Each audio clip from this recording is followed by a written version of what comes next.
সময় ছিল, দিনের শুরু হতো পাখির ডাকে। অ্যালার্মের তাড়া ছিল না। কাঁচা রাস্তা ধরে মানুষ হাঁটত ধীরে, পায়ে থাকত ধুলো, চোখে থাকত স্বপ্ন।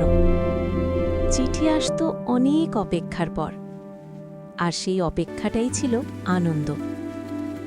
সন্ধে নামলে রেডিওর পাশে বসত পুরো পরিবার, একসাথে গল্প, একসাথে গান, একসাথে সময়।